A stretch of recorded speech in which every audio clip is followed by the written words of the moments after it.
جو کچھ ہے اللہ سے مانگ لیا کرو۔ آج لوگ اللہ سے نہیں مانگتے ہیں، دوسروں کے سامنے ہاتھ پھیلا دیتے ہیں۔ اس میں کوئی ٹینشن نہیں ہوتی، اس میں کوئی بے عزتی فیل نہیں ہوتی، دوسروں کے سامنے مانگتے ہیں۔ یار جو کچھ چاہیے نا اللہ سے مانگ لیا کرو، بغیر کسی جھجک کے۔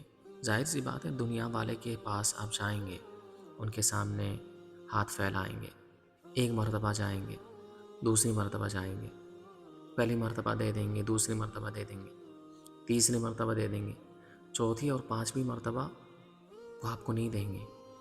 وہ آپ کو کہیں گے یار تمہارا تو روز کا ناٹک ہو گیا، ہر بار تمہارا کام ہی یہی ہے، جاؤ کچھ کرو یار، ہمیں پریشان کرتے ہو، ہمیں تنگ کرتے ہو۔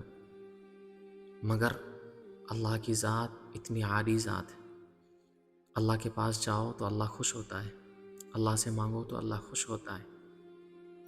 اللہ اس بندے کو زیادہ پسند کرتا ہے، زیادہ چاہتا ہے جو بندہ اس کے سامنے ہمیشہ سوال کرتا ہے، ہاتھ پھیلاتا ہے، مانگتا ہے، گڑ گڑاتا ہے۔ تو ہمیں اللہ سے سوال کرنا چاہیے، کسی کے سامنے سوال نہیں کرنا چاہیے۔ دوسروں کے سامنے سوال کریں گے، غیروں کے سامنے سوال کریں گے تو اس میں ہماری ذلت ہے۔ اللہ سے سوال کریں گے، دعائیں کریں گے، رو رو کر مانگیں گے، اس میں ہماری عزت ہے۔ اور جب آپ رات کے اندھیرے میں اللہ سے مانگتے ہیں، کوئی نہیں دیکھتا آپ کو، صرف اللہ دیکھتا ہے، آپ کے دل کا حال صرف اللہ جانتا ہے، تو اللہ سے مانگا کرو۔ اس میں نہ تو کوئی ذلت ہے، نہ تو کوئی قباحت ہے، کچھ بھی نہیں ہے۔ اللہ آپ کو نوازتا ہے، وہ دینے کے لیے بیٹھا ہے اور ہم مانگنے کے لیے تیار نہیں ہیں۔ جو دینے والا ہے ہم اس سے نہیں مانگتے، مگر جو نہیں دیتا ہے تو صرف بدلے میں ذلت دیتا ہے، رسوائی دیتا ہے، دینے کے بعد عوض چاہتا ہے، بدلہ چاہتا ہے، آپ سے امیدیں لگا کر بیٹھ جاتا ہے۔ تو ایسوں کے سامنے ہاتھ پھیلاتے ہیں، مگر جو صرف دینے کے لیے بیٹھا ہے اس کے در پر ہم نہیں جاتے۔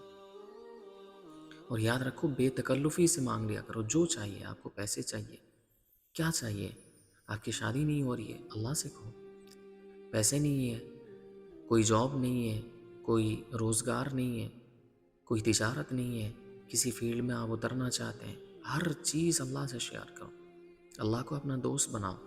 ہم لوگ اپنے دوست سے مانگتے کہ نہیں مانگتے؟ اپنے دوست سے اپنی پریشانی، اپنا پرابلم شیئر کرتے کہ نہیں کرتے؟ سب کچھ کرتے ہیں، مگر سب سے زیادہ غمگسار، سب سے زیادہ ہمدرد ہمارا کون ہے؟ سب سے بڑا دوست کون ہے ہمارا؟ اللہ ہے۔ اللہ جتنا ہم سے واقف ہے کوئی دوسرا ہم سے واقف ہو سکتا ہے؟ چاہے آپ کا کتنا ہی قریبی دوست کیوں نہ ہو، وہ آپ سے جتنا واقف ہے، آپ کے والدین جتنے آپ سے واقف ہیں، آپ کے گھر والے جتنا آپ سے واقف ہے، اس سے کہیں زیادہ واقف کون ہے؟ آپ کو کون جانتا ہے؟ اللہ سب سے زیادہ جانتا ہے۔ جب اللہ سب سے زیادہ آپ کو جانتا ہے تو ساری باتیں، چاہے ٹینشن کی ہو، خوشی کی ہو، غم کی ہو، کوئی سی بھی بات ہو، آپ اللہ سے شیئر کریں۔ بہت بڑا مسئلہ آج کا یہ ہو گیا ہے کہ ٹینشن ہوتی ہے، پریشانی ہوتی ہے، مصائب آتے ہیں، مشکلات آتی ہے تو ہم سب سے پہلے دوستوں کو بتاتے ہیں، گھر والوں کو بتاتے ہیں۔ ارے بھائی سب سے پہلے کس کو بتانا چاہیے؟ اللہ کو بتانا چاہیے نا۔ کس نے پریشانی دی ہے اور پریشانی دور کرنے والا کون ہے؟ اللہ ہے نا۔ تو جب اللہ نے پریشانی دی ہے اور دور بھی وہی کر سکتا ہے تو سب سے پہلے اس کو بتاؤ۔